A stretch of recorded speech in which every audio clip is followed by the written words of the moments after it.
fate of you who are listening, of nations, of the world, has often hung upon accident or upon decisions that, made the other way, would have substantially altered the course of human events.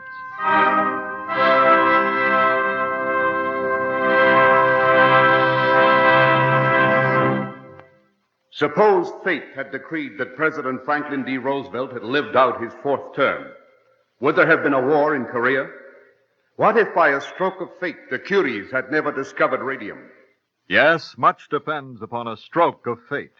And tonight we rewrite history as we present a dramatic conception of what might have happened If, by a stroke of fate, Queen Marie Antoinette of France had escaped death by the guillotine.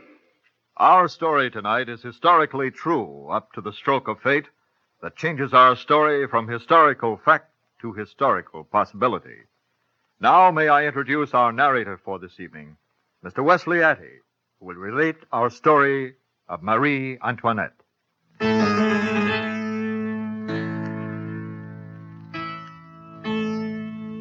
January 21st, 1793, in the Place de la Concorde, the Paris of the French Revolution.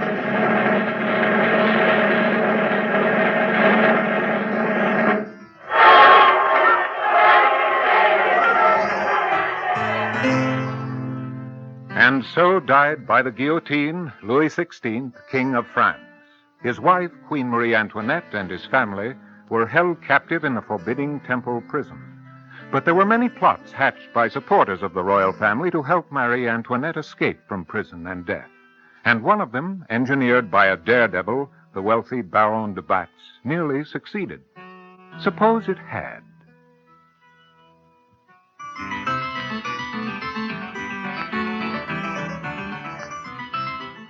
June 1793. We are in the office of Michony, inspector of the prisons of Paris. Seated opposite Michony and casually munching a chocolate is a man in his early 30s, soberly dressed. On his hat, the cockade of the Republic. You say your name is Citizen Forgay? Didn't Major Corte tell you about me, Citizen Michony? Yes, he told me you had a very interesting idea to discuss with me. Your face, I've seen it someplace before. I look like any one of 1,000 others. No, it's you I've seen. Forgay. Well, it'll come back to me. What do you wish to talk about, Citizen Forgay? What are you doing? You mind, Citizen Michony, if I lock the door?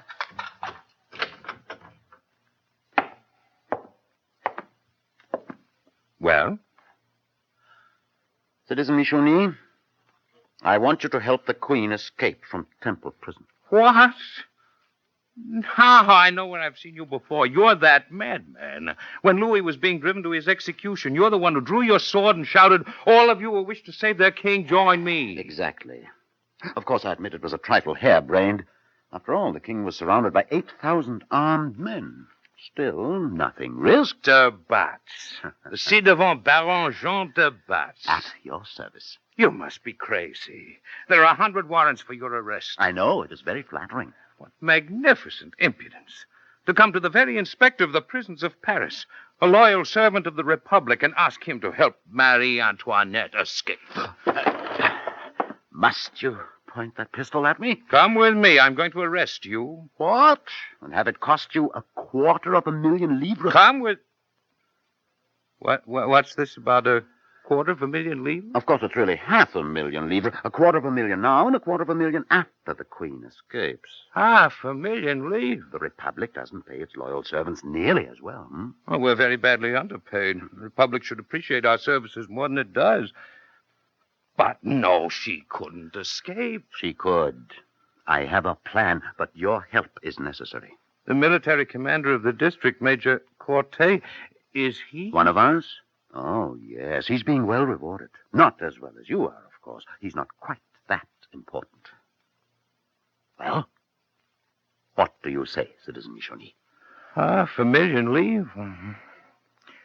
What is your plan?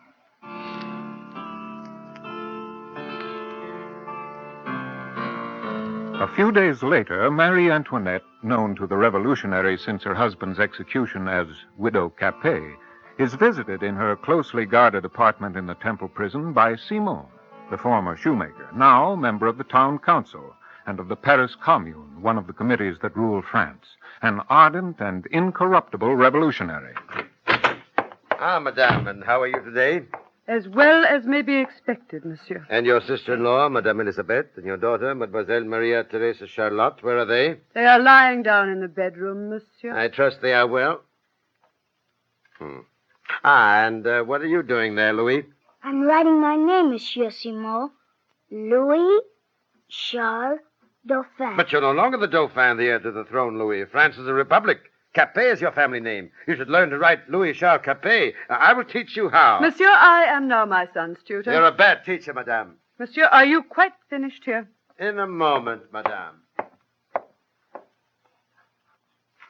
There is nothing in that desk, monsieur, except my diary. I'm just doing my duty. This apartment is searched every day by Monsieur Michonny. Ah, Citizen Michonny, a fine man, an excellent inspector of prisons, a loyal servant of the Republic. Well, farewell, madame, until next week. Guard. Yes, Citizen Seymour. Oh, you're a new one, aren't you? Yes, Citizen. I've just been transferred to duty inside the prison. Well, now that I'm leaving, see that no one enters this apartment. No one, Citizen? No one excepting Citizen Michonny, of course. Excepting Citizen Michonny and myself. What is this, monsieur? Can I not be left undisturbed in my apartment? Your Majesty. Will you please leave me? Why, you're... De Batz. Baron Jean de Batz, Your Majesty. But what are you doing here in that National Guard uniform? I must speak quickly, Your Majesty. Plans are being made for the escape of you and your family. Our escape? Already there is a complete company of your loyal supporters within the prison, disguised as National Guardsmen. Oh, but how? By the cooperation of the military command of the district, Major Corte. You have bribed him? Richly, Your Majesty. The plan itself, it will be unfolded to you by Citizen Michonny. Michonny? Do you mean he is also... Cooperating? Yes. I haven't the time to tell you the details myself, and some of them must still be worked out. Thank you. To know that there are men who would still risk their lives for their queen is... Thank you, Baron. I think someone's coming. I must go. Take heart, Your Majesty.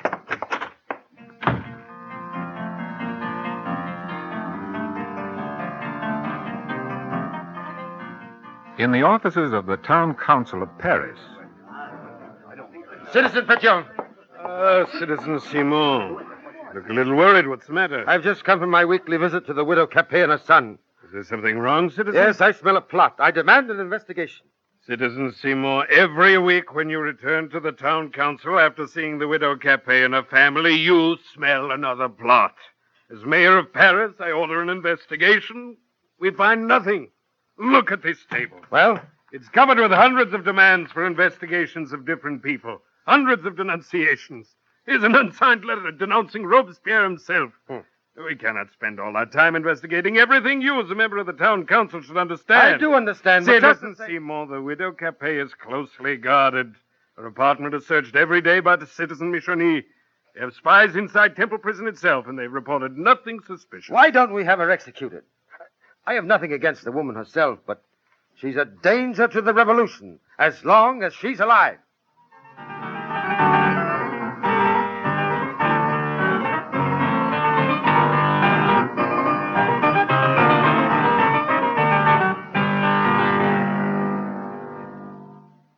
You are listening to What Might Have Happened. If, by a stroke of fate, Marie Antoinette had escaped the guillotine. Our story has been historically true so far and will continue to be up to the stroke of fate. From then on, speculation.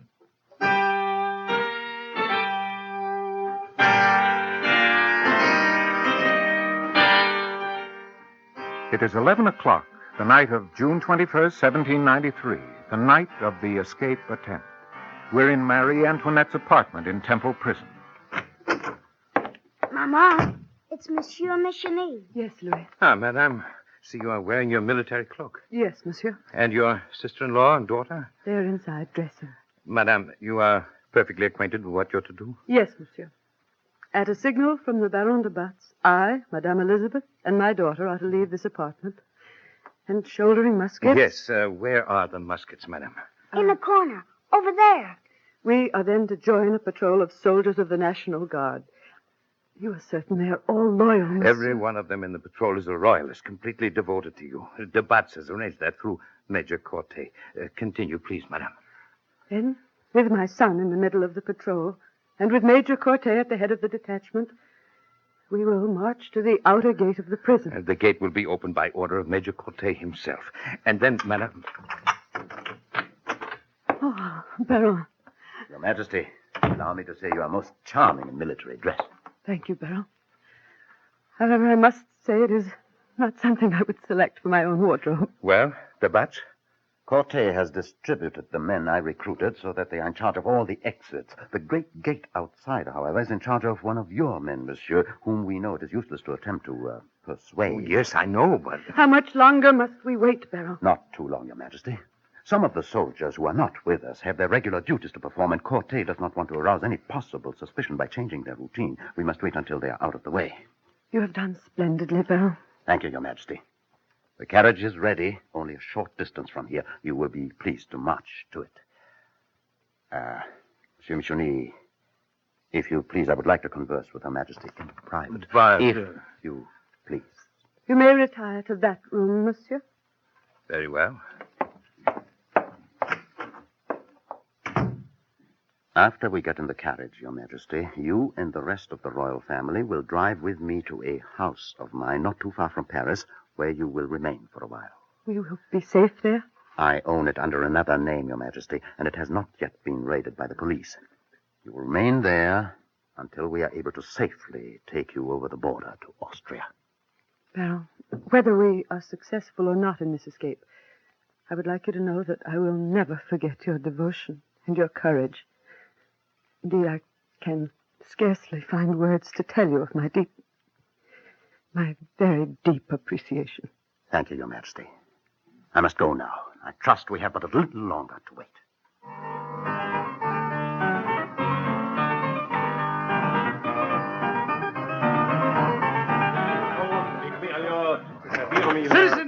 Citizen Petion, all of you. Yes, Citizen Simon. A plot. The widow Capet and her family intend to escape this very night from Temple Prison. A few minutes ago, a gendarme came to my house with this note. It was sent me by a soldier of the National Guard stationed in the temple.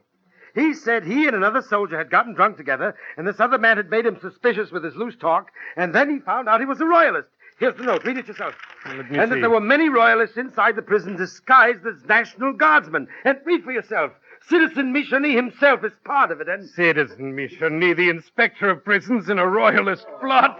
Michonny is one of our most trustworthy officials. True, but You yourself have often complimented him. There's never been a breath of suspicion cast upon him before. All the more reason why the royalists should now make use of Citizen Michonny. No one would suspect them. Citizens, while we waste valuable time, perhaps at this very moment... Impossible. It says here that the widow Capet and her family are to be helped in their escape by an entire company of royalists disguised as members of the National Guard who are now inside the prison. Impossible. Why impossible? Citizen Simon, dare you accuse Major Corte, military commander of the garrison of No, prison? no, I did not say that. Corte is an honest man, So but... is Michonny. We can't waste our time investigating such a ridiculous affair. Well, maybe you're right, but still, let's not take chances. No. Citizen, write me a note authorizing me to be in charge of Temple Prison for tonight, just for tonight, and to bring Citizen Michonny here for questioning. Well, you're wasting your time, but... All right, Citizen Simon. I'll write you your order.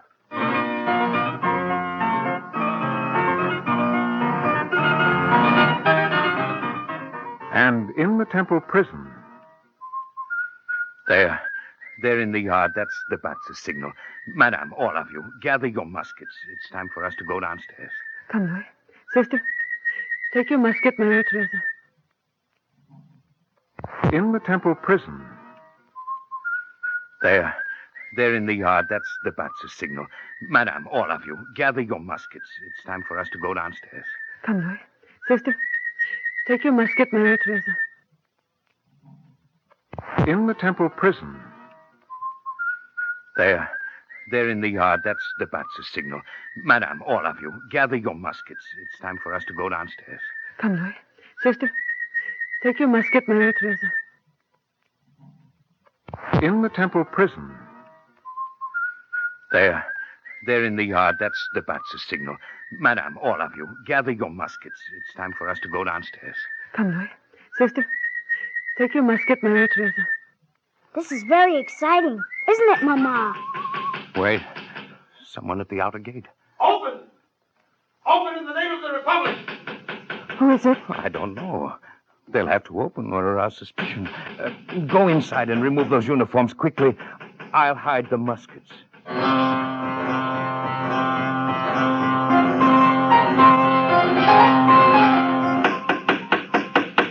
Open in the name of the Republic!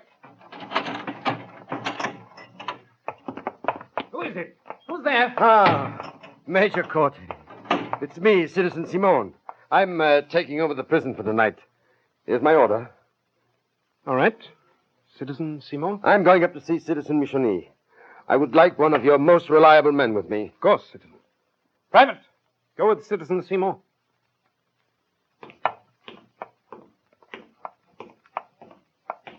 Be careful, Citizen Seymour.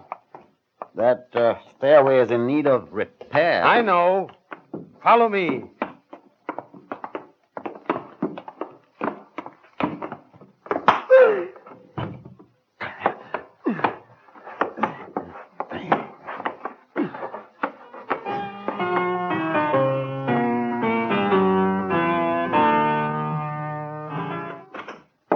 Your Majesty. Darrow, we heard someone at the gate. I know. I've taken care of him. He's locked up in a cell. He won't bother us for a while. Oh, thank God.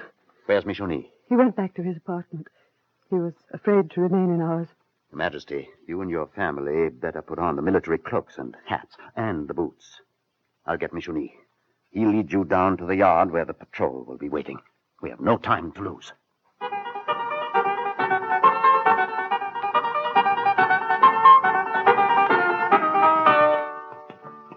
Here is the patrol, madame. We're all ready, Your Majesty. Mama, are we going to the Baron's house now? Shh, son. Mount!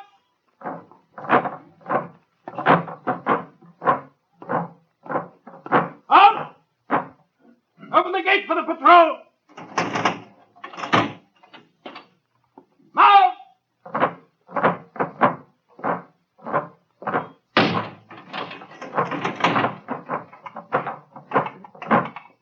Mama, someone's coming. Get the boy in back. Louis, quickly. Major Corte! Mayor Pétion. Has Citizen Simon arrived at the prison yet? I was wondering if perhaps... Hey, what's this? Quiet, or I'll kill you. Dismount quickly. Quickly! Jacques, Philippe, carry him into that alley. And take the horse. Someone might recognize it.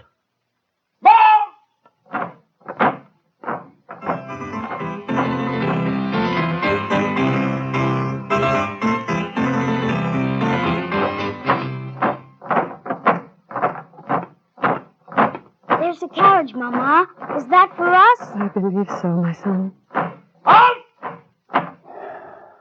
The worst is over. Your Majesty, will you please get into the carriage?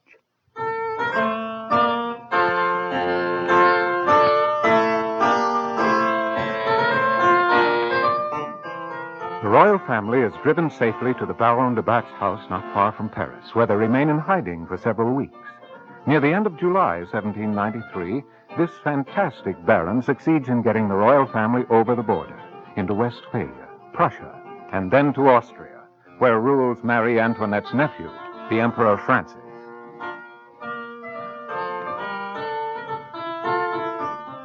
The new Republic of France is already at war with a coalition consisting of Austria, Prussia, Holland, Spain, Sardinia, and England. Realizing that England must be the spearhead of the attack that will eventually place her son, the Dauphin, on the French throne as Louis XVII, Marie Antoinette goes to England, where her visit becomes a series of triumphal processions, culminating months later in an important interview with the British Prime Minister, William Pitt. Mr. Pitt, Your Majesty. I am here to urge upon you your full prosecution of the war against the revolutionary government in my country. We are already prosecuting the war against the present French government, Your Majesty. But, Mr. Pitt, the English are now fighting an almost entirely naval war. My advisers inform me that it's necessary that an English army be landed in France. Your Majesty, that will take an expenditure of much English blood and money. But, Mr. Pitt, when will this opportunity come again? The leaders of the revolution are fighting among themselves.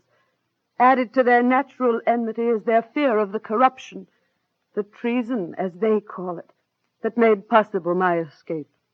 I do admit your escape has had a great effect in France, Your Majesty. It has indeed, sir. The supporters of the royal cause are fighting for us throughout France. If you land a force in one of the Channel ports, with Prussia and Austria attacking from the north and east, and England attacking from the west, you will crush these monsters of the revolution. It is not quite as easy as all that, Your Majesty. This sort of thing takes time. Mr. Pitt, restore us to power, and we will be England's friend. If you wait, some strong ruler may arise from the French people itself, some soldier, some general. He will suppress all opposition, unite the people against you, and you will fight a war that will last for years and bathe all of Europe in blood. Mr. Pitt, the time to act is now.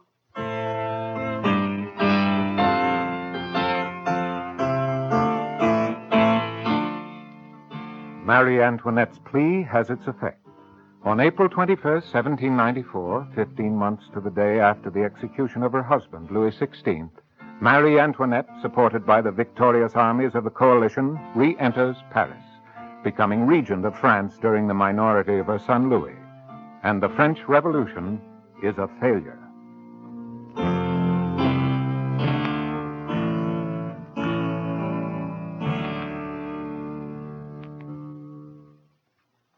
Ladies and gentlemen, recall, if you will, this scene in the play. Be careful, Citizen Simon. That stairway is in need of repair. I know. Follow me. There was our stroke of fate. And here to explain it is our history consultant, noted author of the books The New World, The Presidency, and Lincoln, a Picture Story of His Life, Stephen Laurent. In reality, as we all know, Marie Antoinette lost her head under the guillotine on the 16th of October, 1793.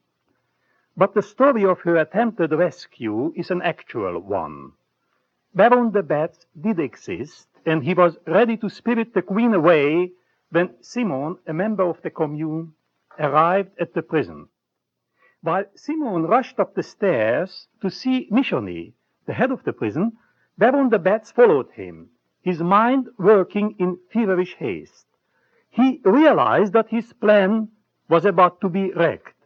Should he kill Simon? The stroke of fate was that he hesitated. It was now too late to do anything but shoot. Had he shot, the noise would have aroused the guards who were not involved in the plot. But suppose Baron de Batz had killed Simon and let the queen and her son to freedom. How different French history would be. With Marie Antoinette and the Dauphin alive and outside the country, the coalition against France might have been successful. She and her son might have returned to Paris, just as her brother-in-law Louis XVIII did in 1814, and monarchy would have been restored a decade earlier. There would have been no Napoleon, and the French Revolution might have proved a futile attempt. But Baron de Batz did not kill Simon. Thank you, Mr. Laurent. We invite you to listen next week to hear what might have happened If, by a stroke of fate, the young Abraham Lincoln had secured the job he wanted, a position that would have taken him permanently out of the United States.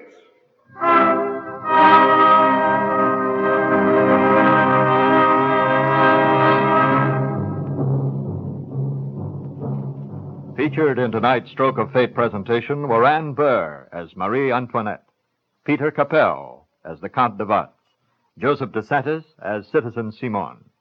Others in the cast were Ross Martin, Kermit Murdoch, John Stanley, and David Pfeffer. Your narrator was Wesley Addy. Your announcer is Lionel Rico. Stroke of Fate is produced by Mort and Lester Lewis, conceived and written by Mort Lewis, and it was directed by Fred Way.